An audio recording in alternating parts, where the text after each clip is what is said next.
ಒಂದು ಕುಂಜಾಲುನಲ್ಲಿ ಏನು ಗೋವಿನ ಹತ್ಯೆಯನ್ನು ನಡೆಸಿ ಮತ್ತು ಅದರ ರುಂಡ ಮತ್ತು ಕಾಲುಗಳನ್ನು ರಸ್ತೆಗೆ ಬಿಸಾಡಿದಂಥ ಏನು ಕೃತ್ಯ ನಡೆದಿದೆ, ಈ ಘಟನೆಯನ್ನು ನಾವು ವಿಶ್ವ ಹಿಂದೂ ಪರಿಷತ್ ಬಲವಾಗಿ ಇದನ್ನು ನಾವು ಖಂಡಿಸ್ತೀವಿ. ಇವತ್ತು ಇಸ್ಲಾಮಿಕ್ ಮತೀಯವಾದಿಗಳು ಒಂದು ಹಿಂದೂ ವಿರೋಧಿ ದೇಶ ವಿರೋಧಿ ಚಟುವಟಿಕೆಗಳಿಗೆ ಹಿಂದೂಗಳನ್ನು ಬಳಸುವಂಥ ಒಂದು ಹೊಸ ದಾರಿಯನ್ನು ಇವತ್ತು ಹುಡುಕಿದ್ದಾರೆ ಮತ್ತು ಹೊಸದಾದಂಥ ಒಂದು ತಂತ್ರಗಾರಿಕೆಯನ್ನು ಮಾಡ್ತಾ ಇದ್ದಾರೆ. ಮೊನ್ನೆ ಸುಭಾಷ್ ಶೆಟ್ಟಿ ಹತ್ಯೆಯಲ್ಲಿ ಕೂಡ ನಿಷೇಧಿತ PFI ಸಂಘಟನೆಯವರು ಕಳಸದ ಇಬ್ಬರು ಅಮಾಯಕ ಹಿಂದೂ ಯುವಕರನ್ನು ಸುಭಾಷ್ ಶೆಟ್ಟಿಯ ಕೊಲೆಗೆ ಬಳಸಿದ್ದಾರೆ. ಅದೇ ಇವತ್ತು ದೇಶದ ಬೇರೆ ಬೇರೆ ಕಡೆ ಈ ರೀತಿಯ ಘಟನೆ ನಡೆದಂಥ ಸಂದರ್ಭದಲ್ಲಿ ಹಿಂದೂಗಳು ಸಿಕ್ಕಿ ಬೀಳುತ್ತಿರುವುದು ಒಂದು ಆತಂಕಕಾರಿಯಾದಂಥ ಸಂಗತಿ ಇವತ್ತು ಹೊರಗೆ ಬರ್ತಾ ಇದೆ.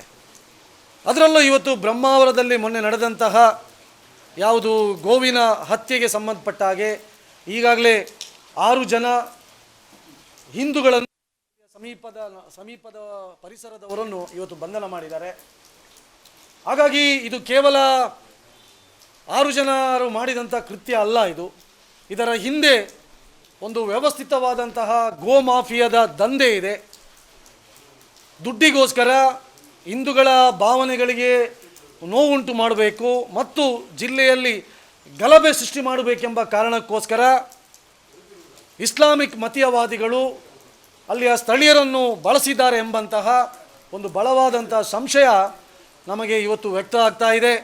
ಅದಕ್ಕೋಸ್ಕರ ನಾನು ಮಾನ್ಯ ದಕ್ಷಿಣ ಇಲ್ಲಿಯ ಉಡುಪಿ ಜಿಲ್ಲೆಯ ಪೊಲೀಸ್ ವರಿಷ್ಠಾಧಿಕಾರಿಗಳಿಗೆ ನಾನು ಇದನ್ನು ಉನ್ನತ ಮಟ್ಟದ ತನಿಖೆಯನ್ನು ನಡೆಸಿ ಇದರ ಹಿಂದೆ ಯಾರಿದ್ದಾರೆ, ಯಾರು ಈ ಕೃತ್ಯ ನಡೆಸಿದ್ದಾರೆ, ಇವರಿಗೆ ಯಾರು ಬೆಂಬಲ ಕೊಟ್ಟಿದ್ದಾರೆ ಮತ್ತು ಗೋವನ್ನು ಹತ್ಯೆ ಮಾಡಿದ ನಂತರ ಆ ಮಾಂಸಗಳನ್ನು ಎಲ್ಲೆಲ್ಲಿ ಮಾರಾಟ ಮಾಡ್ತಾಯಿದ್ರು ಮತ್ತು ಯಾರು ಇವರಿಗೆ ಗೋವನ್ನು ತಂದು ಕೊಟ್ಟಿದ್ದಾರೆ ಎಂಬುದು ಇನ್ನೂ ಮಾಹಿತಿ ಹೊರಗೆ ಬಂದಿಲ್ಲ.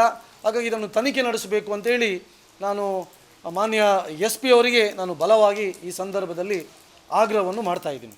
ಒಂದು ಕುಂಜಾಲುನಲ್ಲಿ ಏನು ಗೋವಿನ ಹತ್ಯೆಯನ್ನು ನಡೆಸಿ ಮತ್ತು ಅದರ ರುಂಡ ಮತ್ತು ಕಾಲುಗಳನ್ನು ರಸ್ತೆಗೆ ಬಿಸಾಡಿದಂಥ ಏನು ಕೃತ್ಯ ನಡೆದಿದೆ, ಈ ಘಟನೆಯನ್ನು ನಾವು ವಿಶ್ವ ಹಿಂದೂ ಪರಿಷತ್ ಬಲವಾಗಿ ಇದನ್ನು ನಾವು ಖಂಡಿಸ್ತೀವಿ. ಇವತ್ತು ಇಸ್ಲಾಮಿಕ್ ಮತೀಯವಾದಿಗಳು ಒಂದು ಹಿಂದೂ ವಿರೋಧಿ ದೇಶ ವಿರೋಧಿ ಚಟುವಟಿಕೆಗಳಿಗೆ ಹಿಂದೂಗಳನ್ನು ಬಳಸುವಂಥ ಒಂದು ಹೊಸ ದಾರಿಯನ್ನು ಇವತ್ತು ಹುಡುಕಿದ್ದಾರೆ ಮತ್ತು ಹೊಸದಾದಂಥ ಒಂದು ತಂತ್ರಗಾರಿಕೆಯನ್ನು ಮಾಡ್ತಾ ಇದ್ದಾರೆ. ಮೊನ್ನೆ ಸುಭಾಷ್ ಶೆಟ್ಟಿ ಹತ್ಯೆಯಲ್ಲಿ ಕೂಡ ನಿಷೇಧಿತ PFI ಸಂಘಟನೆಯವರು ಕಳಸದ ಇಬ್ಬರು ಅಮಾಯಕ ಹಿಂದೂ ಯುವಕರನ್ನು ಸುಭಾಷ್ ಶೆಟ್ಟಿಯ ಕೊಲೆಗೆ ಬಳಸಿದ್ದಾರೆ. ಅದೇ ಇವತ್ತು ದೇಶದ ಬೇರೆ ಬೇರೆ ಕಡೆ ಈ ರೀತಿಯ ಘಟನೆ ನಡೆದಂಥ ಸಂದರ್ಭದಲ್ಲಿ ಹಿಂದೂಗಳು ಸಿಕ್ಕಿ ಬೀಳುತ್ತಿರುವುದು ಒಂದು ಆತಂಕಕಾರಿಯಾದಂಥ ಸಂಗತಿ ಇವತ್ತು ಹೊರಗೆ ಬರ್ತಾ ಇದೆ. ಅದರಲ್ಲೂ ಇವತ್ತು ಬ್ರಹ್ಮಾವರದಲ್ಲಿ ಮೊನ್ನೆ ನಡೆದಂತಹ ಯಾವುದು ಗೋವಿನ ಹತ್ಯೆಗೆ ಸಂಬಂಧಪಟ್ಟ ಹಾಗೆ ಈಗಾಗಲೇ 6 ಜನ ಹಿಂದೂಗಳನ್ನು ಸಮೀಪದ ಪರಿಸರದವರನ್ನು ಇವತ್ತು ಬಂಧನ ಮಾಡಿದ್ದಾರೆ. ಹಾಗಾಗಿ ಇದು ಕೇವಲ 6 ಜನರು ಮಾಡಿದಂಥ ಕೃತ್ಯ ಅಲ್ಲ, ಇದರ ಹಿಂದೆ ಒಂದು ವ್ಯವಸ್ಥಿತವಾದಂತಹ ಗೋ ಮಾಫಿಯಾದ ದಂಧೆ ಇದೆ. ದುಡ್ಡಿಗೋಸ್ಕರ ಹಿಂದೂಗಳ ಭಾವನೆಗಳಿಗೆ ನೋವುಂಟು ಮಾಡಬೇಕು ಮತ್ತು ಜಿಲ್ಲೆಯಲ್ಲಿ ಗಲಭೆ ಸೃಷ್ಟಿ ಮಾಡಬೇಕೆಂಬ ಕಾರಣಕ್ಕೋಸ್ಕರ ಇಸ್ಲಾಮಿಕ್ ಮತೀಯವಾದಿಗಳು ಅಲ್ಲಿಯ ಸ್ಥಳೀಯರನ್ನು ಬಳಸಿದ್ದಾರೆ ಎಂಬಂತಹ ಒಂದು ಬಲವಾದಂಥ ಸಂಶಯ ನಮಗೆ ಇವತ್ತು ವ್ಯಕ್ತ ಆಗ್ತಾ ಇದೆ.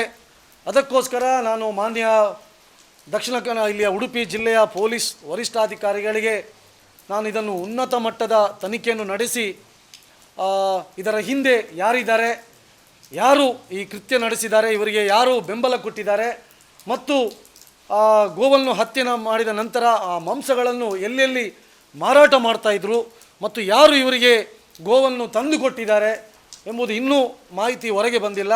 ಹಾಗಾಗಿ ಇದನ್ನು ತನಿಖೆ ನಡೆಸಬೇಕು ಅಂತೇಳಿ ನಾನು ಮಾನ್ಯ SP ಅವರಿಗೆ ನಾನು ಬಲವಾಗಿ ಈ ಸಂದರ್ಭದಲ್ಲಿ ಆಗ್ರಹವನ್ನು ಮಾಡ್ತಾ ಇದ್ದೀನಿ.